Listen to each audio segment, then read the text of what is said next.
Welcome back to the panel, Wooden Men in an Iron Society. Let's figure out what all that's about. Turning now to my guest, Jonathan Piercy, a former political candidate.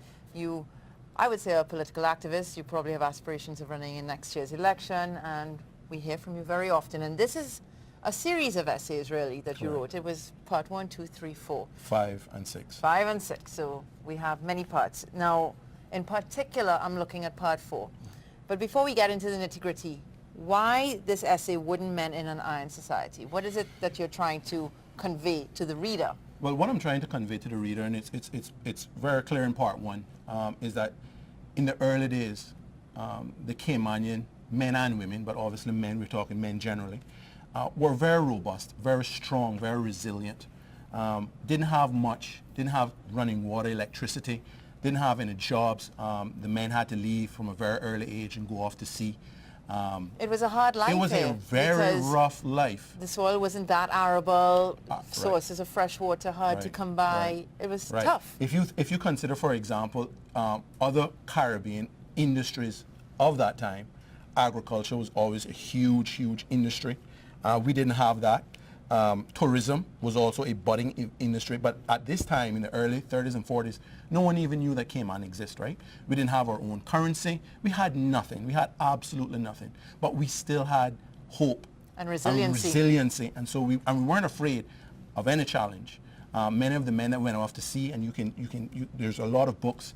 The Southwell years comes to mind, where there's a good record of some of the feats that Caymanian men, with sometimes not even a high school education, what they accomplished on the high seas. Some of them went on to become first, second, third engineers. Some of them became captains. We have a few still alive today. Captain Paul comes to mind. There's also Captain Miller, Mr. Ezard Miller's father. He was also a captain. And there are a few other captains that are still alive from West Bay. But they came from very humble beginnings. And we didn't even have a banking system here. And the reason we didn't have a banking system here is we had no real commerce going on. It was actually the remittances sent home from the seafarers that first encouraged and first encouraged banking to come. Barclays Bank came in the early days as the first clearance bank, and that was where banking started. We didn't know, the world didn't know about Cayman as a top tourism destination. Those men were the ambassadors, so to speak, of the Cayman Islands. It was really a frontier time. But what we have seen over the last 50, 60 years is it actually seems as though it's a reverse in the placement of Caymanians in Cayman and the lack of opportunities that Caymanians have today based on the environment that we're in today. Are you questioning, though, the resiliency of Caymanians today? Not at all. Explain then what you mean by wooden men in an iron society. Because what I'm saying in this title is that our men or our people have become very pliable. We have become very flexible. We have become very unsure of ourselves, not of the strength of us, but but we question the greatness of us. And the Iron Society is the system that is set up. Okay, the system that makes it difficult for Caymanians to exceed or excel in the Cayman Islands. They could go all over the world and they could become great seamen, but they've come back home and their kids and their grandkids are now here and they can't find jobs. They can't find work. There's no access to opportunity. There's no access to anything. And so it is starting to erode the strength of Caymanians in general. And so what I am hoping, and what I said in the final part, it was part 7, actually 7 parts to the essay, is that I still believe, and I still believe that Caymanians are just as strong now as they were then. What I see, however, is that we are breaking, just like a piece of wood, splintering because of the pressures of an iron society. Now, there are those who might be listening and saying, but how can you say that when we see the unemployment situation getting better, that there are more people in jobs? That would be the numbers that people are pointing to, and we can get into that a little later on. Sure. But you know there are people out there that are saying, but, no, absolutely. But there are more people in jobs. So how would you respond to that? Well, I would respond to say that the statistics say that we're at an all-time low because we were at 10-point-something% unemployment. We're down now, I think, to 6-point-something%. Overall? Overall, yeah. But what I would say is simply this. If you take away the numbers of Caymanians who have now reached the age of retirement when that was 10%, if we take away the numbers of Caymanians who are no longer registered because they're frustrated or otherwise, if we take away the number of Caymanians that have left our shores, okay, and now there's a new category added to the compendium of statistics called underemployment. If you take all those figures and you remove New as them, of 4 years ago. right? If you take away all of those components, you will realize that the unemployment situation is still real, and so the number on the surface looks as though it has reduced in real terms, but it really hasn't. It's a reclassification of unemployment. And so what are you hearing from people today? Before we get into the nitty-gritty numbers, I'll do that after the break. But in a nutshell, are you hearing the struggles? I am still hearing struggles. Tommy, I am hearing struggles. I am also watching the health of Caymanians deteriorate under tremendous stress. There are numbers of Caymanians that are losing their homes, record levels of Caymanians losing their homes. Unemployment amongst qualified, semi-qualified, unqualified Caymanians are at record levels. When you look at the numbers, and after the break we'll go into some of those numbers with the needs assessment unit and the increase that the government has to find to put in to the needs assessment units, you will see that Cayman, the social fabric of Cayman, is really deteriorating. And that is what I'm hearing. That is what I personally am feeling. All right, we're going to pause there for a minute, take a quick break, and we'll be right back.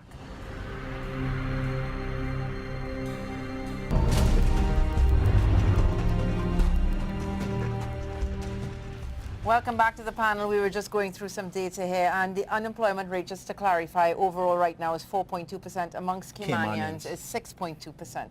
So we're just double checking our facts here. Amongst Caymanians, it's actually amongst Caymanians 6.2%, right? But the overall is 4.2. It's 4.2%. And that came from 10 point something percent. And that's the latest data from the Economics and Statistics Office. But let me clarify that reduction from 10 point something to 6.2 is largely because of those factors I've just pointed out. Namely, many persons are no longer registering. Some people have reached the age of retirement. Some people have left the island, and there is a new, I would say the last 3 years, the Statistics Office has included a new classification called underemployment. And prior to that, it was all bundled together as unemployment. So the underemployment rate right now, overall underemployment is 3%. And amongst Caymanians? Amongst Caymanians, it's 3.8%. So if you add the 4.2 and the 3 point something percent, what do you get? 7 point something percent. Underemployment is classified as those who are working in part-time jobs who would like to be in full-time jobs. Correct. There's also the argument that underemployment should take into account those who are working in jobs that are beneath their skill level. Well, that's what underemployment But should not be. this. The ESO does take into account only those who are working in part-time. So that number could be even higher It if could you even were be higher. to Correct. factor in Correct. those who are Correct. working at a skill level less Below than their those qualifications. than their qualifications. Absolutely. So coming back to the document that you put together, the essays, and we're just looking at some of the numbers there right now, and you also did a comparison yourself of those who are Caymanian in the labor force as compared to those who are under work permits and allowed to work. And what you saw was very concerning. I did. What I saw was that if you look at the categories, and we'll get to those in a little bit, but if we look at the categories of persons on work permit, you will see that the top 4 areas that have the most numbers of work permits in those industries are industries that by and large are dependent upon no skill or minimal skill labor. You're talking about elementary occupations. This includes domestic helpers, caregivers, kitchen and laundry attendants, so on and so forth. In 2014, yes, that was the first category, and it was 4,999. But if you look at the other stuff as well, if you look at the other stuff like services and sales for work like barbers and bartenders, cashiers, cooks, hairdressers, waiters, waitresses, you see that the number back then was 4,655. If you even step further a little bit more and you look at technicians and associate professions like AC technicians and dental technicians and those sort of things, 2,296.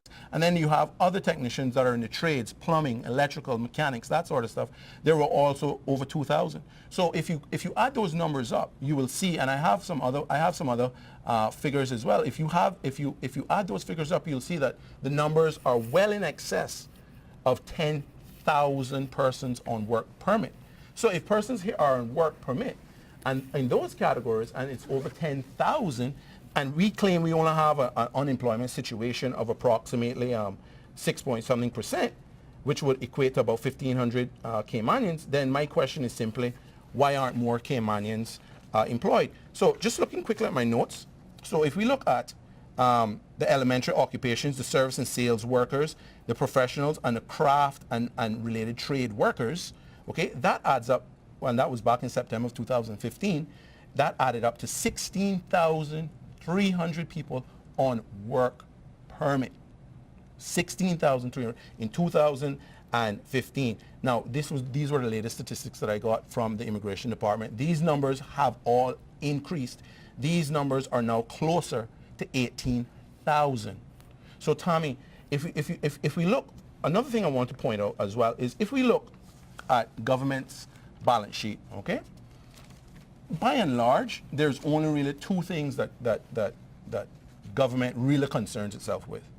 I call them revenue earners and revenue burners, okay? I didn't go through the entire 400 and something page, but I went through quickly and I had a look. And in terms of revenue earners, those are things that earn revenue for the government, okay? We see that it is projected for the 16-17 period that work permit fees will be $99.7 million. We'll see that the duties on alcohol is $27.4 million. Permanent residence fees is $20.3 million. Banks and trust licensing fees are $31.2 million. Exempt company fees is $110.9 million, and import duty is $152 million. And then if we look at revenue burners, okay, we see that the community assistance program, which I spoke about before the break, that's the monies that go to persons who need assistance for food and rental and that sort of stuff. That's $9.6 million. Prison services is $17.1 million. Correctional supervision is $9.9 million. The police is $50.8 million. Medical care for indigents is $16.4 million. And I go on and on and on, and I mean, it's a lot. But the major ones come up to $139 million in expenses or in burners. But your revenue burners, they are necessary services for the community. Are you saying that we're spending too much on those that you've just identified as revenue burners? Well, what I'm saying is that as a revenue burner, if we have an unemployment situation here, then this 9.6, if Caymanians were fully employed, could be reduced. I am saying to you here that if we spent more time in technical and vocational training and programs for the youth, this prison services of 17.1 million could be reduced. I am saying, and I'm not saying to zero, none of these are to zero, but what I'm saying is these things, if we spent the time and attention, we could actually save money on the burners and not have to rely so heavily on an earner like work permit fees. And of course, nothing operates in isolation, as I always say. You're Absolutely. talking about training to offset costs, let's say, for prison services, for the amount we spend on policing, so on and so forth. All right, we're going to take a quick break right here. Do stay with us. We will return.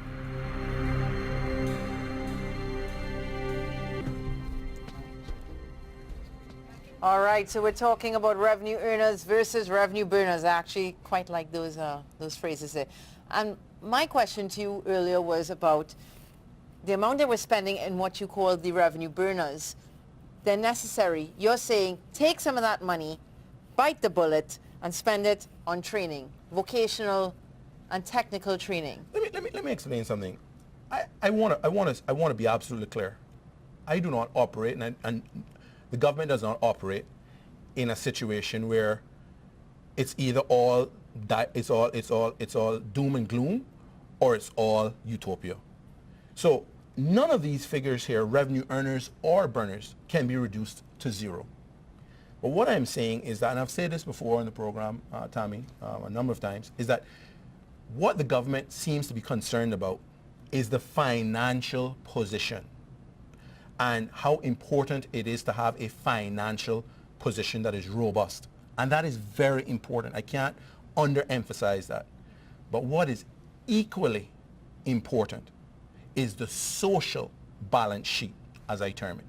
And when we look at the social balance sheet, when we look at the numbers that we're spending on a prisoner and the numbers of prisoners, when we see the numbers of kids that are before the juvenile courts, when we see the numbers of persons who are unable to pay for their rent, for their light, for their food and other things, when we see the medical care for our indigents, when we see all of these things, these burners, we have to ask ourselves, is this what we're really striving for? Do you realize that over 20% of Caymanians are being subsidized, or their medical expenses are being paid for by the government? Over 20%.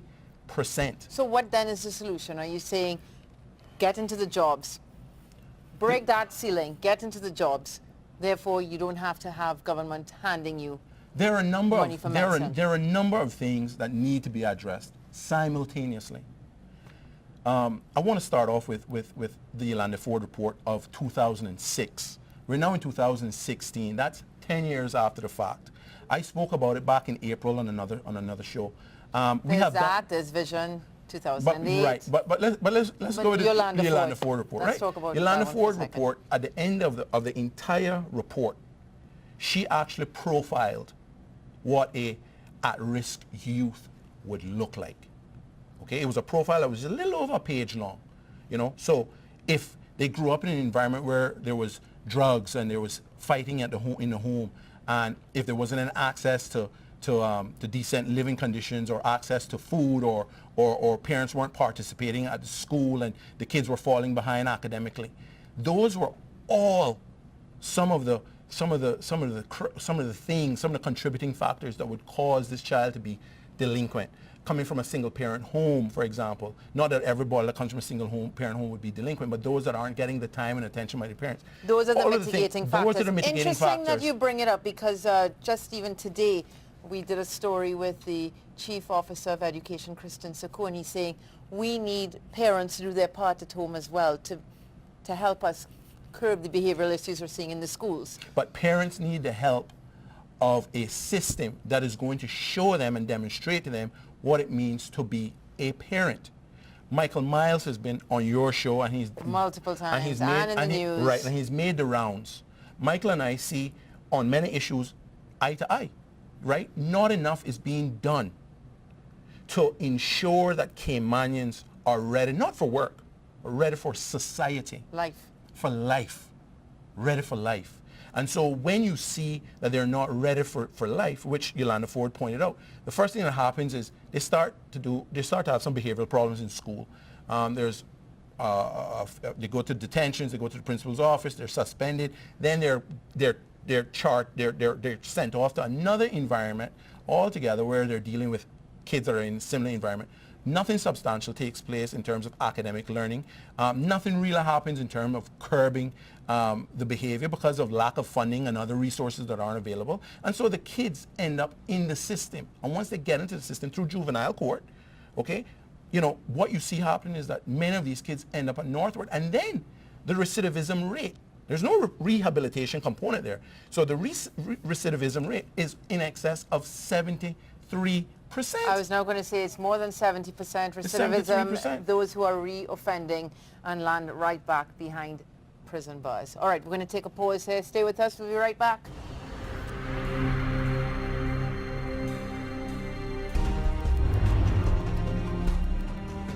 If only the cameras could roll during the breaks. We delved into education and the need for, I guess, some kind of stabilized system across the board, really and truly. Not to say that we don't have a stable system at the moment, but to just everything to work tighter, more communication between the different components that we've been addressing. So to pick up from where we left off, you were breaking down exactly the areas of concern. Yeah, so the areas of concern are crime and where crime begins. We can't deal and fight crime at the prison system. We need to fight it in the home, in the social setting, in the community, in the neighborhood. One of the things that the Yolanda Ford report brought up is that there needs to be more involvement by churches and more involvement by other groups in the community, Rotary and other groups. I know that Michael has been trying his best, again, with the Youth Act and the skate park and whatnot, but that's not even getting the time and attention that it should be getting. But those public service groups are getting, or are very visible in the community, I would say. I think they are doing their part. And are we saying that the churches are shirking their duty? Are we saying that the churches are not getting involved as they should? Well, let me say this. I can say to you that these social groups are doing their part, but are they doing enough in terms of framing or improving the environment in the society for which these children are a part of? Now, there is the Feed Our Future, and there is the other program for the kids and stuff, but let me tell you. Kiwani's Buy a Breakfast program. Right, so right. But here's the thing. Here's the thing. Are those the programs that are going to encourage the youth to stay on the straight and narrow? Are those the programs that's going to encourage entrepreneurship or apprenticeship or technical and vocational? That brings me into another thing. We need technical and vocational training in a very, very prominent way. When I was the former director of a DCI, one of the things that oftentimes came in terms of a question when someone was contemplating coming to Cayman and making an investment, setting up business, was access to human resource capital. Not just unskilled capital, but skilled and semi-skilled. Okay? Many of the companies that you see here on island right now that are operating and doing fairly well have skilled labor. The question has to be, how many of the skilled laborers are Caymanians? In Jamaica, our neighbors right next door, they have a number of technical and vocational programs, and as a matter of fact, those programs are integrated into the secondary school system. So after like the ages of 11 or 12, you sit the common entrance exams, and if you don't do so well with the academics, then they sort of point you in a direction towards the vocations. Not that you won't do some academics. Of course, math and English is important, and depending on what vocation you go towards, maybe IT and other things are essential as well. But they actually have a program so that at the end of the graduation ceremony, these children can go into a program for further apprenticeship, and then 18 months, 2 years out, then they can be seen not as an apprenticeship, but as a journeyman, an electrician, a mason, a carpenter, an electrician, a plumber, whatever, and then they start to earn their way. What we're finding in Cayman, unfortunately, is that the kids that gravitate towards that isn't because they've been directed that way. It's been simply out of chance, which is another issue that we have with the technical and vocational and trades. You have that many of the employers, the number one criticism is that the Caymanian isn't reliable, the Caymanian isn't dependable. The reason that the Caymanian isn't reliable and dependable is because they don't see the trade or the skill, okay, as a full-fledged trade and skill, something that should be respected, and that they should respect themselves in carrying that out. So where are they going to learn that from? At the technical and vocational school, when you have to do an assignment and get a grade for it. When your presentation and your attire and your demeanor actually is graded. When you have to put in an assignment that includes grinding some valves or running some electrical wire. That's when they start running or setting up a conduit. That is when it becomes a profession. Let me ask you something, Tommy. If someone off of the street could just go to Deloitte or E&Y or any of these other accounting firms and just say, I want to be an accountant tomorrow. And the accounting firm said, you know what, we're going to give that guy a chance. And they picked him and put him in an office. How long do you think he would last? Because when you go to college, when you go to high school and you take these classes, it's not just about passing the course. It's about how you behave and the environment that you're working in. And it all shapes you and molds you. And that's what I'm saying. If we don't take the technical and vocational trades seriously, if we throw these kids out there and just say, try and grab a job where you can and whenever you can, then there's not going to be any sort of professionalism that goes along with it. There has to be a standard, and that can only be taught in a technical and vocational setting. And in the meantime, it's pretty simple to get a work permit to do those jobs. Oh, absolutely. Because the business owners are saying they're not finding the capable people to do the jobs. And that is one notion. There is another notion, however, and I want to be absolutely clear as well. There are many professional tradesmen on this island that are Caymanian, that are not employed. I can assure you of that. And the reason for that is because there is this reliance on cheap No. On the cheap labor? And so the Caymanian won't work for $6 or $7 an hour, but someone else will. And so because it's all based on the numbers, unfortunately, because we don't have anyone that's protecting the rights of the Caymanian to earn a livable wage to sustain himself, his family, and to plan for retirement, these work permits are then approved. Okay, and at this stage, we're going to take one more break. Do stay with us. We'll be right back.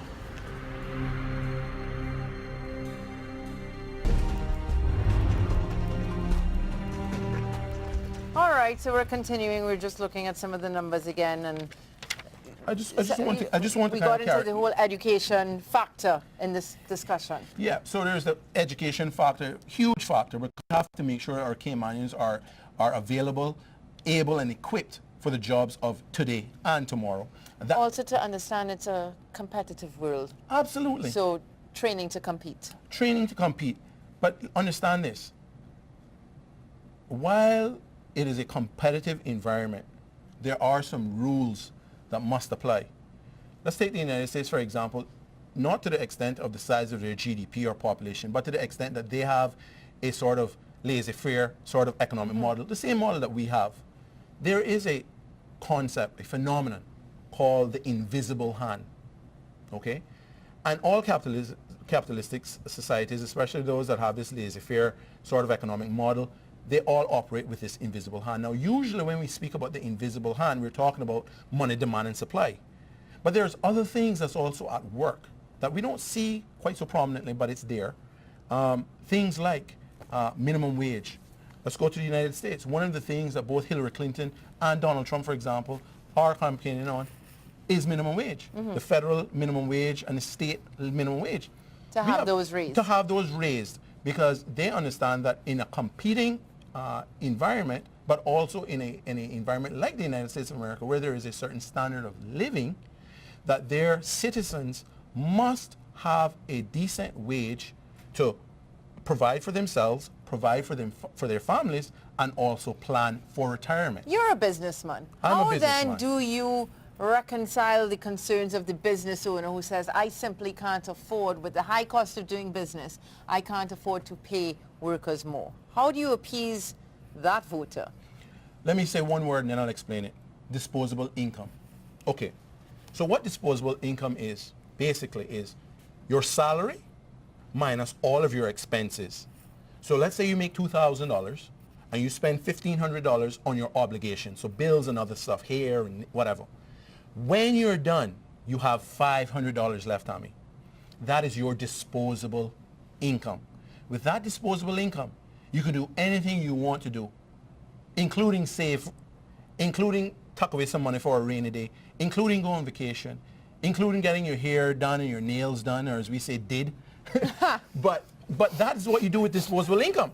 No, to bring it home to Cayman. Cayman, by and large, is a consumption-based economy, meaning that we rely heavily on people consuming goods and services, right? Now, let me ask you a question.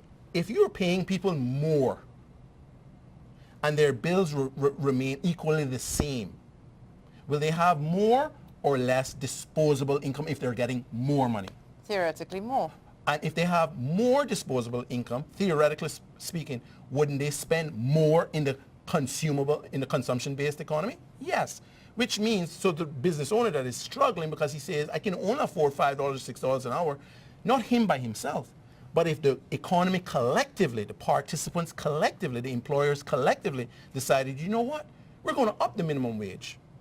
That would be a benefit for everyone in the longer run. So let me ask you this. Are you an advocate for increasing the minimum wage? We might see you next year throwing your hat in the ring. Would you say that you would want to increase the minimum wage? And by how much?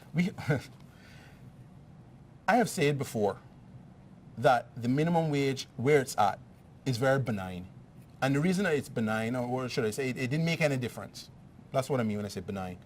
It didn't make any difference because it was a safe figure. The Chamber of Commerce reluctantly agreed to it. Yeah, we can handle, the members said we can handle $6 an hour. And so they did $6 an hour. And then obviously for those persons who are working in a hotel environment where there's gratuities and stuff like that, it's $4 an hour. $4.50. $4.50. However, To answer your question, in short, yes. We have to look at the minimum wage, and we have to make sure that the minimum wage is actually a livable wage. However, we can't burden the businesses with an increase in a livable wage if we don't expand the economy so that there are more people participating in the economy. Let's not lose sight of this point. This is very important. If you are making more as an employer, then you can afford to spend more on your employees. The only way you can make more as an employer is if we, as government and as a private sector, come up with creative ways and embrace new industries and new technologies to broaden the scope. Remember, 21st century jobs are going to be high technology, high skilled, or definitely some skill, and those factors is what is going to force wages to go up. All right, we're going to have to embrace another pause. We'll be right back, promise you.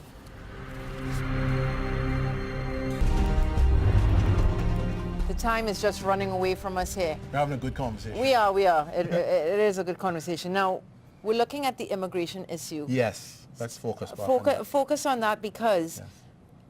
it is the numbers there that are Yes. giving cause for great concern. Yes. Now, there are those who say that when you have more work permit holders, the economy is doing better. There are some that have taken that position. Yes. What do you say to them? Well, let me answer it by saying this. And forgive me for being oversimplistic or trying to be overdramatic, because I'm not. But I'm trying to explain things so that people can understand. So let's take for a minute that we're back to 1600s.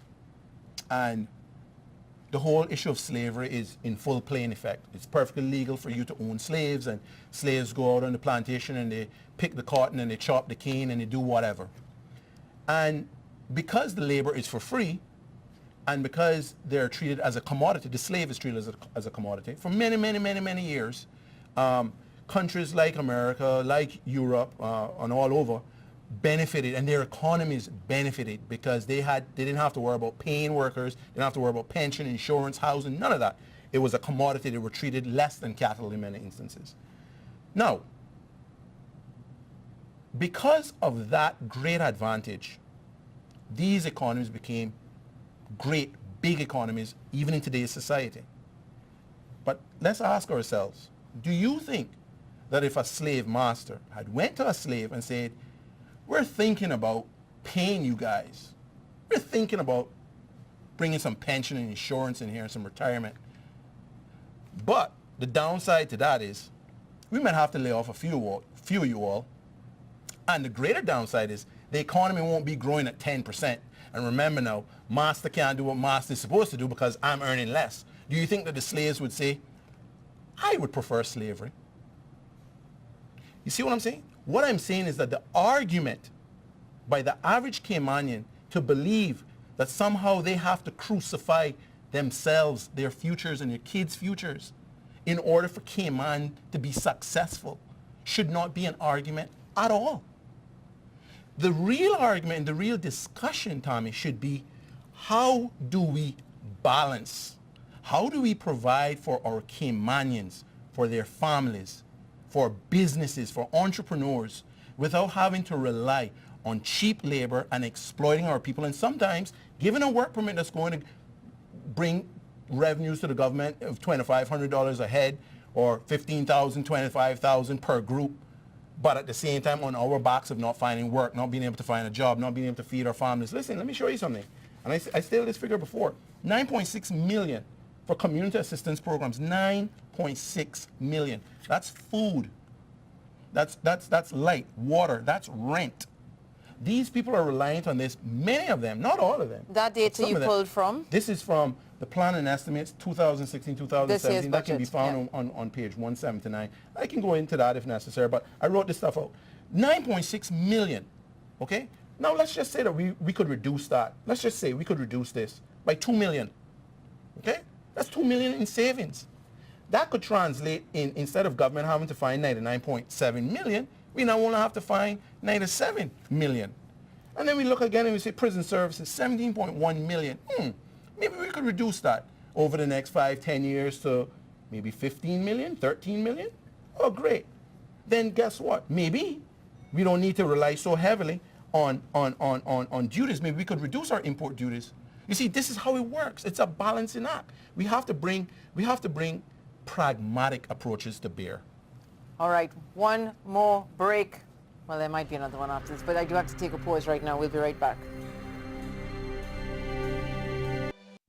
So we've been talking about some of the programs out there that are taking millions from the pockets, and you're saying the way in which to lower those is to invest in other programs. You talked about prison services, for example. The reason why it's so high is because we have a fair number of inmates in the prisons, Northwood and Fairbanks.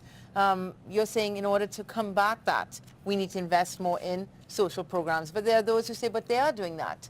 I'm thinking of, let's say, Passport to Success, where they're reaching out to people in different walks of life, let's say the single mothers, single pregnant women, so on and so forth. What do you say to those who say that there are programs out there trying to deal with the very issue you're highlighting? Okay, let me go back a little bit to the prison and the figures. I agree with you, Tommy, and I don't think anyone will disagree that the numbers in the prison are quite high, and that you know, they're bursting at the seams, so to speak. But Tommy, remember, we said that almost 75% of the inmate population at Northwood Prison are repeat offenders. Think about that for a second.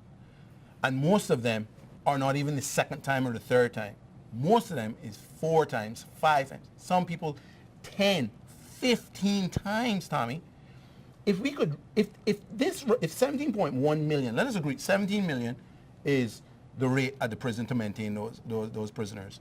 If we can agree that we need to address recidivism, and over the next 5 to 10 years, we can drop this number from a 75% to a 50%. One second, to a 50%. This number would drop from 17 million to less than 11 million. Now, that would leave us with 6 million, give or take. That now leads us into the other thing that you were asking about. What do we do? There are some efforts being made, Tommy.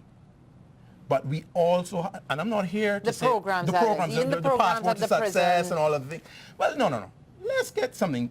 Listen, speak to people that really know what's going on in the prison. I'm not saying that the programs aren't available. Are they mandatory? Is there any incentive for the prisoner or for the inmate to attend? You know, what are the benefits when they come out of prison? How many employers are willing to take on some of these inmates? One of the criteria, ex-inmates. One of the criteria for finding a job is to have a clean police record.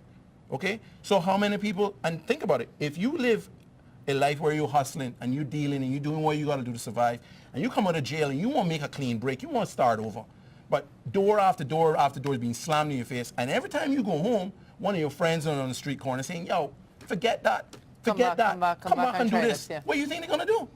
But hence a high rate of recidivism. So coming back to the other programs now, because we're running out of time. Coming back to success, the program, the Passport to Success and other programs. Not enough attention is being placed on results. If you look at the budget, you can go through, you can look at the budget. Year after year after year, there's these outputs and there's these deliverables. But what happens when these outputs and deliverables aren't made? Who is being held accountable? We are throwing monies at programs that are largely ineffective. And then you go and you do a Passport to Success program, for example, and the kids afterwards still can't get an internship, still can't get a job. I am talking from experience.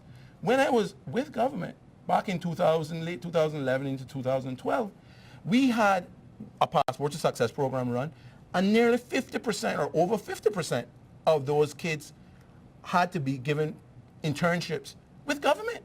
Why isn't private sector partnering with the greater community to give these kids a real opportunity? That's what we need. We need opportunities. When the opportunities come, Cayman will be a floating vessel again for success and prosperity. All right. And with that, we're going to take one more break, and we'll be right back. Welcome back. Closing thoughts from Mr. Piercy. We've been talking about wooden men in an iron society. So let's bring it back to that theme. Let's bring it back, but just let me quickly say that I want to say very, very clearly that 24,000 people on a work permit or on work permits across the island, while there are Caymanians that are languishing without jobs and languishing in underemployment situations, is unacceptable. and nothing will change. The economic environment, the social environment, nothing will change until the political environment changes. We cannot see our people and view our people as fodder. We can't treat them as less than. We have to treat them as greater than the main and major asset. That goes back to wooden men in an iron society, and the purpose and the reason for me writing these essays. I saw that there are so many things that were happening and continue to happen in the Cayman Islands that go unchallenged, go even unnoticed. Individuals are placing ads in the newspaper for positions where the qualifications that they're asking for aren't even necessary. What about Facebook posts? Looking for foreign workers in the Cayman Islands. But let's not even go that far. You saw the consternation recently. Well, I can tell that to everyone that's listening to me. Go online to the New Resident. Go online to the New Resident. And as a matter of fact, if you're not my friend me on Facebook. I will share with you my essays. I will show you that while that was the latest example, it has not been the only example. As a matter of fact, that is a behavior that has been perpetuated over the last 10, 15 years. You have individuals who have a business staffing plan.